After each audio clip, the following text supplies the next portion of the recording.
আসসালামু আলাইকুম।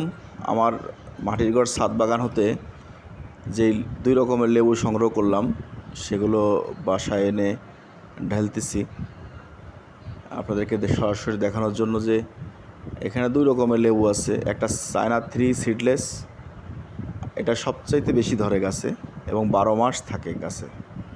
তো যেটা মূল সিজন এখন এই সময় একটু বেশি ধরে, অন্য সিজনে ডাল সিজনে একটু কম ধরে, কিন্তু থাকেই লেবু গাছে, ছোট বড় মাঝারি এবং ফুল সব সময় গাছে ফুল ফল থাকেই। আরেকটা আছে বড় সাইজের, যেটা আমাদের যশোরের ভাষায় বলে ঘোড়া লেবু। ওটা খুবই গ্রান এবং ওটা শরবত খাইতে খুবই ভালো লাগে। এই 2 রকমের লেবু সংগ্রহ করলাম। সাথে আমার আদরের নাতনি রয়েছে, সেও আমার সাথে লেবু সংগ্রহে ছিল। আবার এখন লেবু একটু গোছ গাছ করার জন্য সেও খুব সহযোগিতা করতেছে ব্যস্ততার সাথে, কারণ এগুলো প্রতিবেশী এবং আত্মীয়স্বজনের ভিতরে হাদিয়া দেবো, এই জন্যই সংগ্রহ করা। আলহামদুলিল্লাহ, আপনারা ছাদে লেবু চাষ করুন।